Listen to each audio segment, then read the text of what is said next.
this whole entire series, I've been telling you guys about the Unseen Mourning, which is a grief group and grief integration course that I created. And it was basically how I got through my own grief, and not just the grief of my sister, but the grievances, the little things that society doesn't really allow you to grieve. So that's why it's called the Unseen Mourning. Now, if you are carrying bereavement grief and you're struggling, then this course is for you too. But I wanted to make sure that people who may not be experiencing bereavement grief had a place to come and share and have their grievances acknowledged and work on integrating those as well. So I want to dive into that today and like talk to it, dive into the 6 weeks, what each week is. So what the program is, right, is a 6-week grief group where we work on integrating grief for losses that don't come with a funeral and those that do. Okay. So that could include breakups, estrangements, divorces, retirement, becoming an empty nester, miscarriage, career endings, right? Be that retirement or just something ending your career. Or the version of yourself that you had to leave behind so you can move on, right? There's small cohorts, so we go 6 to 8 people. And that way everyone can share and the container feels safe and it doesn't feel like, everyone doesn't have time to speak, because I also don't want to take up too much of your time. All right. Each session is about 75 minutes. Sometimes we go over, sometimes we go under, but right around 75 minutes is where we land. It includes a workbook that is sent to you when you register. And there are some other goodies that are going to be sent out with this next cohort. With cohort 4, there will be some other goodies sent out. I'm really trying to build a kit so that when you finish the 6 weeks, your integration doesn't stop there. You have tools and things to carry on and work on the next grief and the next grief. The 6 weeks. So week 1 is titled Naming the Grief. Okay. And this week we begin gathering all the losses that you are carrying, right? And starting to put a name to them is just really, really thinking about them. So, and this could include grievances that you are vocal about, or ones that you're not vocal about. And we explore how grief shows up in the body, and we will look at ways to move that grief through the body with a somatic practice. So there will be a somatic practice attached to each week. But this week we really talk about why it's needed and how grief shows up in the body, and looking to see where grief is showing up in your body. Okay. And so this week is about recognition and language. So giving a name to what has been living inside you, but hasn't been named, right? Because again, when you get married, everyone expects that's a happy occasion, and it is. But sometimes there's still a grief tied to with the identity change. Okay. And so we get to name that this week. Okay. So week 2 is witnessing the wound. All right. So in week 2, we slow down enough to see what we've been holding, because one thing that has become apparent to me in this work is that people will come to me with a specific thing in mind. Like, I am dealing with this thing and this is what I want to integrate and work on. But through the work and having people go within, and we do journaling, we do meditating, a lot of times people discover in week 2 that they're actually here for something else. And that's not always the case, but 9 times out of 10, it is the case.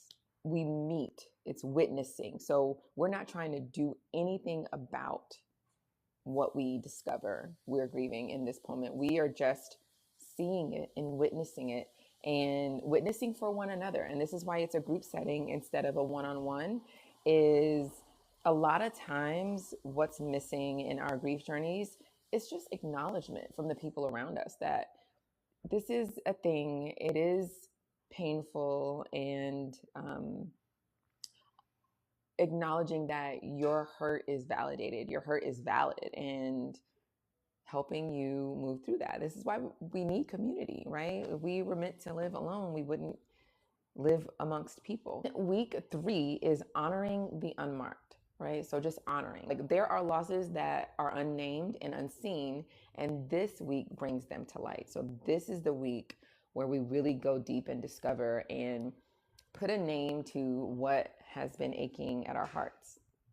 All right. And we create space for acknowledgement and release and maybe personal grief rituals. And a grief ritual doesn't have to be like this grand thing, okay? It only needs to be meaningful to you. So I have had people create a ritual of like a bath, right? They take a bath, they light some incense and a candle, and then they just relax and release, right? And that's how they deal with their grief, okay? So it doesn't have to be something extravagant. I know the word ritual carries a certain connotation, but this is really just something you do to give space and attention to your loss so that you can integrate the peace that comes next, right? The birthing that comes after grief, after the death of something, be it a person, an identity, a role, a relationship, right? When things die, new things are birthed. All right, and so week 4 is offering the gift that our grief has given us. And I know that might sound insane, but a lot of times there is a gift that leads to the rebirth. And so even for the most heartbreaking losses. So week 4 is about looking at what grief has taught us and how that wisdom becomes medicine for the living. Okay, so my grief journey about my sister led me to this work, and it led me to these practices. And so it was not only a gift to me, it was a gift to the people that I get to work with and help integrate their grief so that they can live more fulfilled and they can grieve in a healthy way, not be stuck in maladaptive grief. All right. And so this is the week that things really start to lift and shift and we get into the nitty gritty of the work. All right. Week 5 is inherited grief. All right. This is the week that surprises a lot of people. Aside from week 2, when they realize why they're really here, they discover why they're here. Week 5 surprises them because everyone thinks that they're going that they have, this certain inherited grief. But through our meditations and through our journaling, we discover so many things. All right. And so we go over and we talk about epigenetics in this particular week, because epigenetics show that trauma can leave chemical markers on our DNA. And this influences how our body responds to stress, fear, safety. And so this week, we have to look at what we have inherited and what we are taking on that's not ours, that is not serving us, and witnessing it for our ancestors and then letting it rest, almost like integrating it for the line. All right. And when we acknowledge the work and the inherited grief, we heal on multiple generations. We heal the generation before us and make a way, set a path for the generation that comes after us. All right. Okay. So week 6 is opening to the future. All right. And so this is our last week, and we're closing by looking ahead with courage, right? Because we've learned so much. You will not leave this program the exact same as you came into it, right? And the final session is an invitation to re-enter life softly and strongly, and assuring you that you have the tools to handle the next grief, the next loss that comes your way, in a way that will make you feel empowered and inspired. All right. And so the container is small on purpose so that you're seen and not lost in a crowd. The workbook is still with you. In the workbook, there's all 6 weeks, and then at the end, there's an integration chapter. Um, and there's more prompts and pages. And this is something that you can go through time and time and time again.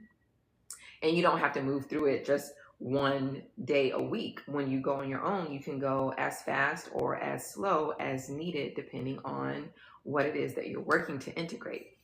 I wanted to introduce you guys to the work, the container, what it looks like, because I'm going to start bringing on, I don't want to call them graduates because they didn't really graduate, but past participants that have gone through the program, so you can hear from the horse's mouth how it worked for them and what it was like for them. So over the next couple of weeks, I will be inviting some of my past participants to come and talk about their experience with the Unseen Mourning. And if you're not following me, please follow me. I want to be your neighborhood death doula and grief doula because I ascribe to both.